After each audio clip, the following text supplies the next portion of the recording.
काफ़ी दिनों से हम तैयारी कर रहे थे और ये सोच के तैयारी कर रहे थे क्योंकि तमाम जो पॉलिटिकल पार्टीज़ हैं, चाहे वो कांग्रेस है, नेशनल कॉन्फ्रेंस है, अपनी पार्टी है या पीसी है, सब जो है मीटिंग्स कर रहे हैं। तो हमने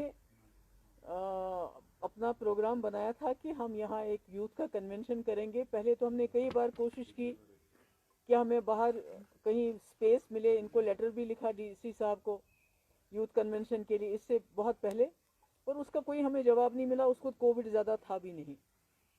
तो उसके बाद जब हमने देखा सब पार्टीज कर रही हैं, तो उसमें नेशनल कॉन्फ्रेंस ने भी यूथ का कन्वेंशन किया, अपनी पार्टी ने भी जड़ी बल में भी किया, घर में भी किया। तो हमने भी एक फंक्शन रखा यूथ का यहाँ, और जिसके लिए तकरीबन मैं उनकी भी जो अपने हमारे जो नौजवान हैं, जो हज़ारों की तादाद में आज श्रीनगर आए थे, जिनको न सिर्फ रोका गया बल्कि उनकी पिटाई भी की गई। दे वर रफ्ड अप, उनके कपड़े भी फाड़ दिए गए, कहीं पर उनके मोबाइल छीने गए, कईयों को उनको थाने के अंदर बंद भी किया, जैसे आरिफ लाइगुरु अभी भी बंद है। तो इस तरह से हमें कुछ समझ नहीं आया कि ये क्या वजह है। आज भी अनंतनाग में उमर साहब का जलसा है, कल उनका बारामूला में था। उसके अलावा अपनी पार्टी का परसों कोई ज्वाइनिंग थी उनके घर में, जड़ी बल में जलसा था, इसी तरह पीसी का जलसा, इसी तरह कांग्रेस के कई जलसे हो गए जिसमें आज़ाद साहब, मीर साहब।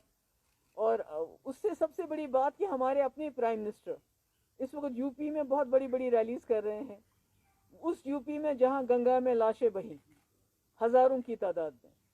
तो यहाँ हमें समझ नहीं है कि यकायक क्या हो गया कि रात को इन्होंने कोई चिट्ठी भेजी थी, जो हमने मॉर्निंग में टेलीविज़न पे देखा, तो हमने कागज़ वाकज़ देख लिए। तो उसमें कोई चिट्ठी थी कि भाई, उसमें लिखा गया था कि क्योंकि ये हमारा अपना घर है, इसमें तो परमिशन की ज़रूरत नहीं थी। इन view of the report received from senior superintendent of police Srinagar and COVID-19 restrictions in place, it's hereby ordered that a scheduled youth conference that is to be held by PDP at Gupkar is not allowed. तो Covid का PDP के लिए Covid क्यों है? तो हमें लगता है कि जो इनका नैरेटिव है, जो बीजेपी का नैरेटिव है, जो उस नैरेटिव को चैलेंज करता है, क्योंकि ये पूरी दुनिया में, पूरे मुल्क के अंदर बताते हैं जम्मू कश्मीर में सब ठीक ठाक है, और हम उस नैरेटिव को चैलेंज करते हैं। हम बताते हैं लोगों को कि जम्मू कश्मीर में कुछ भी ठीक ठाक नहीं है। यहाँ सबसे बड़ा जो टारगेट होता है वो नौजवान होता है।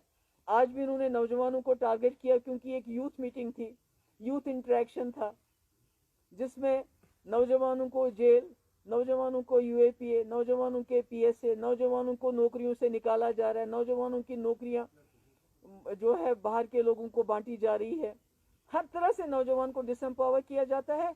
और मुझे ये खदशा है कि ये जानबूझ के जो पीडीपी की एक जो हम डेमोक्रेटिक स्पेस में, एक जमहूरी स्पेस को हम ऑक्यूपाई करते हैं, ये नहीं चाहते हैं कि नौजवान उसमें आ जाए, क्योंकि ये चाहते हैं नौजवान जो है वो बेहाल और बददिल होके वो तशद्दुद का रास्ता इख्तियार करे, जिसमें इनके लिए उसको मारना आसान हो जाता है, जैसा हमने हैदरपुरा में देखा।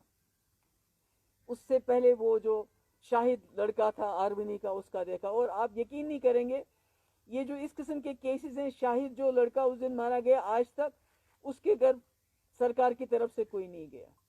तो मैं आपके इससे ये कहना चाहती हूँ कि हमारे कश्मीरियों के डीएनए में सरेंडर नहीं है, और न ही मेरे डीएनए में है।